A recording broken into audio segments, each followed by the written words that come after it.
It's the International Soccer Preview. We are Soccer Files Canada. Welcome to Series 25, looking at the players of Euro 2024. This episode is looking at the players of France. Here we go. Hello and welcome again to the International Soccer Preview by Soccer Files Canada. I'm Kevin, and we continue Series 25 on the groups and players of the 2024 Euro Cup. This episode covers France's players, and it's actually part 2 of the players' mediacast. Here we look at the selections. In part 1, we made a list of the candidates and introduced them and their likelihood of making the squad. And there is a link to that in the show notes. This episode will be divided into 2 sections. In section 1, we look over the list we compiled in part 1 to see who made it and who didn't. And in section 2, we summarize the surprises in the selections and review injuries. Let's begin then. And we'll begin by looking at their preliminary squad. And in fact, for France, they didn't have one. In fact, they didn't even bring the 26 allowable players to the Cup. They just announced a 25-man squad on May 16th, and that is what they have stuck with. So 25 players for France here, who will be highlighting in green if you're watching the YouTube feed, so no blue to denote people who made, or players who made the preliminary squad. It's all green here. Okay, so let's go to the list that we compiled in part 1. And we begin with the manager, Didier Deschamps, who was not fired prior to the tournament. So we'll consider him as having made the squad. And we'll move on to goalkeepers. So first we had a player who was an injury doubt, but was selected for the squad. We'll talk about the injury in section 2. But Mike Maignan are one of 2 definite candidates, and he was selected. The other definite candidate was Brice Samba, although we do think he would be the third string keeper here. And our likely candidate, Alphonse Areola, also selected. So we didn't really have any other candidates. Both the other names on the list are the retired Hugo Lloris and Steve Mandanda. And we'll keep an eye on the warm-up games here, let you know who started. It was Mike Maignan starting both of those warm-up friendlies. On we go to the defense and central defenders. Where am I in my list? I'm here. And we had no definite candidates, but we had 3 likely candidates. The first was Dayot Upamecano, who was selected. I don't know what we were doing here, because we had Lucas Hernandez as a definite candidate. Oh no, he's as a likely candidate, but he's injured, and we knew that he wouldn't be back until December, so he was not selected. Perhaps we just wanted to indicate that his participation since the beginning of 2023 had him as a likely candidate, but his injury precludes his participation. So Lucas Hernandez not selected. And we'll look at him on the injured list at the end. But the other likely candidate, the third one, William Saliba, was selected. We had 4 possible candidates, the first of whom, Ibrahima Konate, was selected, but none of the others were. So Axel Disasi and Jean-Claire Todibo not selected. And I lied to you, there were 3 players on my list. I don't know why I said 4. So that's it, actually, just 3 central defenders. We do actually have one more player coded as a central defender, but we moved him to right defense because he had played there the most. So he might fill in as a right defender. As far as the friendly goes, they had a 3-man central defense in the first game against Luxembourg, so a 3-4-2-1 formation there, and a 4-2-3-1 formation against Canada in their second friendly. So the three-man central defense was Konate in the center, Upamecano on the left, and Koundé on the right. That is the player we said we moved to right back. And indeed, in the second game, Koundé did move to the right back position, and it was Upamecano and Saliba starting that game. So not sure who we'll see. It looks like a fairly even battle between Saliba and Konate, but I think it'll be Saliba. Okay, on to left backs, I should say, and the brother of Lucas Hernandez, Theo Hernandez, was a definite candidate here, and he was selected.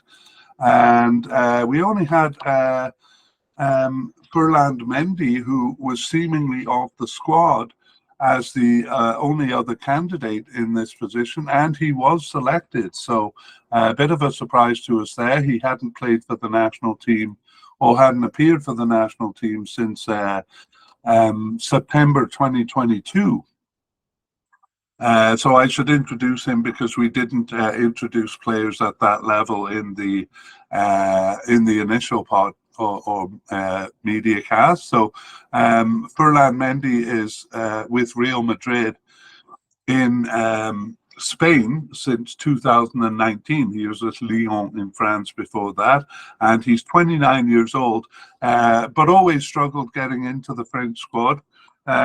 He only has 9 caps for them, despite being with them since 2018. So Ferland Mendy, a surprise call up here. Over to right back. No, we'll just say that Theo Hernandez started both of those games, one of them pushing up to a right wing position and the second as a left back.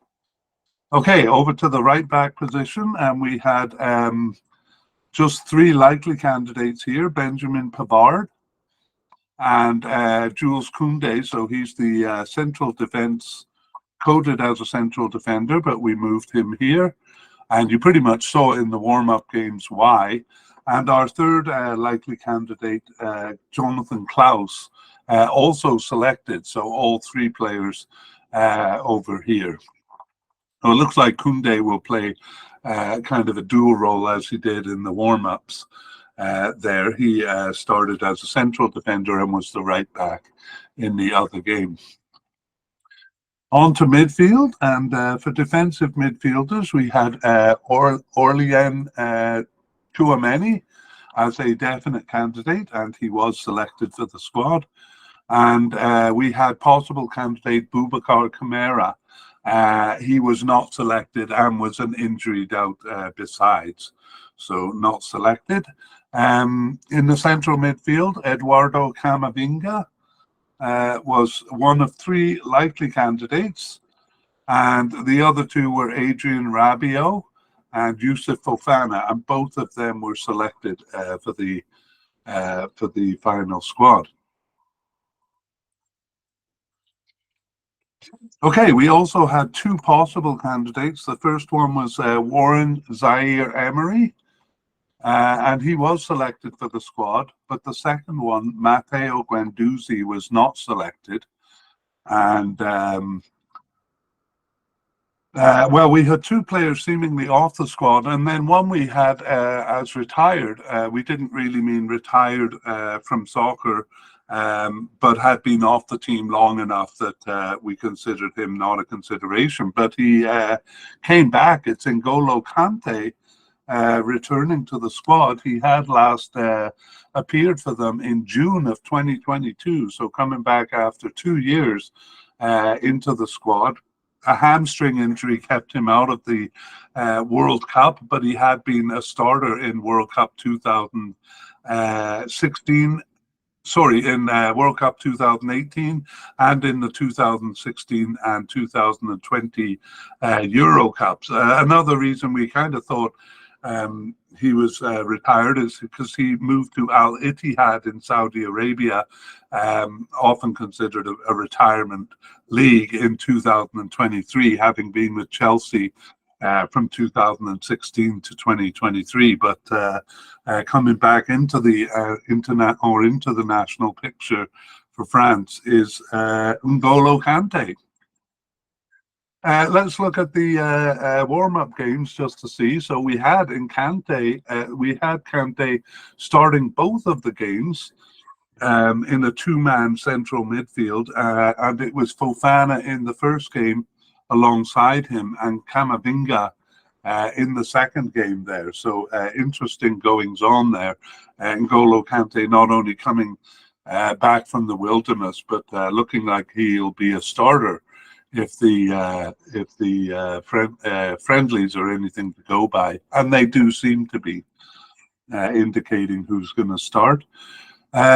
We move to the left midfield position. No, we don't. We don't have any candidates as left or right midfielders, so we move upfield to the left attacking position. This would include wingers, left attacking midfielders, and in a 4-4-3 left forwards. So we have a new candidate here. I'll put him on the list and then get to him soon. But the definite candidate here was Kylian Mbappe, and he is captain of the team. And he, of course, was selected for the squad. We also had as a definite candidate Marcus Thuram, and he too was selected. But our possible candidate, Moussa Diaby, was not selected. Instead, we had the new candidate, Bradley Barcola. So Bradley Barcola is 24 years old, and he's with Paris Saint-Germain in France since 2023. And Lyon before that, actually spent 12 years with Lyon's youth club before spending 2 years with them as a senior club. And Barcola just appeared in the warm-up games here, so hadn't appeared for the French squad prior to that, and he subbed into both games. So Bradley Barcola added to the squad. In terms of the warm-up games, we had Thuram starting as a left attacking midfielder in game one. And in game two, actually, Mbappe did come into the picture, though. He played as the forward, as the lone centre forward in game one. So that 3-4-2-1 formation. But in game two, he did not start. He was subbed in at 74 minutes. Okay, that is the right attack, left attack, I should say. Let's go over to the right side, where we had two likely candidates. The first was Kingsley Coman, and he was selected, and so was Ousmane Dembele, the second candidate. There were no other candidates besides these two in this position. And in the warm-up games, it was actually Griezmann playing as a right attacking midfielder in the first, but Dembele started the second one. We did see Griezmann playing on the right sometimes, but we have him as a central attacking midfielder, and in fact he did play that role in the second warm-up game. So Antoine Griezmann, a definite candidate, was selected and started both of those friendlies. All right, so let's move on to forwards. Actually, we do have one candidate as a secondary striker, but at the possible but unlikely level. That was Christopher Nkunku, and he was not selected for the squad. Moving on to forwards, we surprisingly just had two on the list here. We've seen that in other positions too.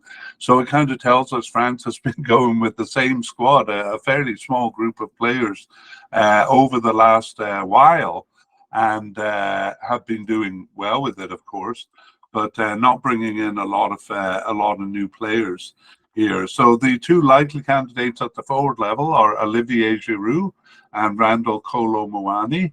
And no surprise that both of them were selected. And as far as the warm-up games, we saw Mbappe started as the centre forward, the lone centre forward in the first game. Kolo Muani started as the right winger.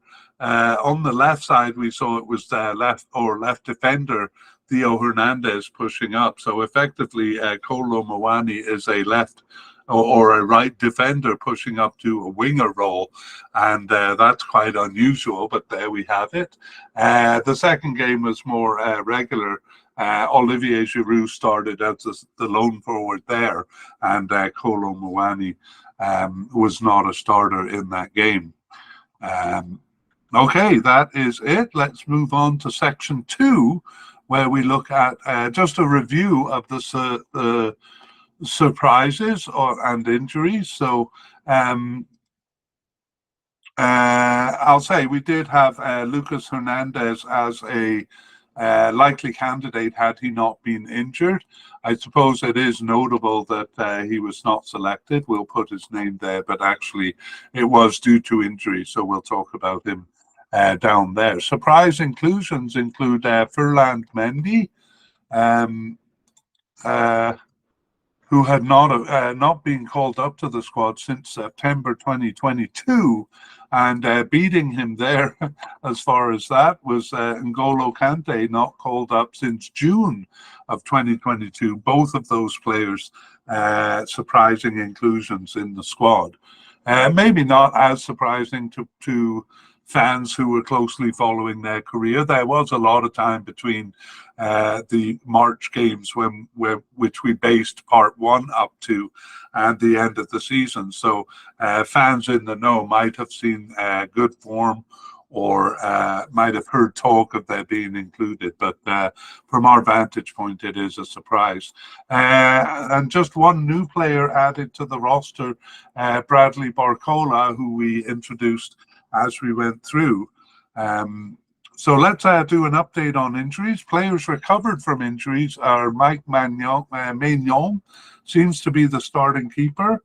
The warm-up games kind of confirmed that. He had been out with a finger injury since late May. He missed the last game of the season, but he had been expected back on June 5th. So that turned out to be right, and he was selected for the squad. Kingsley Coman was also an injury doubt, but comes in as a recovered from injury. He was out with an abductor injury since mid to late April, and there was an unknown return date for him. So he's really struggled with injuries over the past year or more. So Kingsley Coman will be happy to be fit enough to make the squad. We did have him as a likely candidate. Dropped due to injury is Lucas Hernandez. So he was out with a cruciate ligament tear since late April and not expected back on December 1st. So it was quite known that he wouldn't make this cup. And then we have a couple of candidates who were injured but not strong candidates. Oops, I put Hernandez in the wrong category there. Injured but not strong candidate. So we had Wesley Fofana out with a cruciate ligament tear pretty much all season, but expected to recover on June 30th. That would have been too late for the cup anyway. And we had him as seemingly off the squad. His injury really preventing his participation over the last year. So he hadn't been called up for the last 8 matches. Due to injury. So even if he had recovered in time, looked like he wouldn't have made it. The other one, so Wesley Fofana, and the other one is Boubacar Kamara. He was out with a knee injury since late March and an unknown return date, but he was only a possible candidate based on his participation, and so might not have made the squad anyway. Actually, that knee injury seemed to be a recurring injury because it was a knee injury that kept him out of the World Cup in 2022. All right, that brings us to the end of our look at the players. So France coming into the squad, into the tournament with a very tight squad, a group of players who have played together and reached the World Cup final. So not really a surprise that they go in with the same players. We would like to thank Mike Kripak, Big Sound Music, and Pixabay for the wonderful background music called Dance 90s accompanying this mediacast.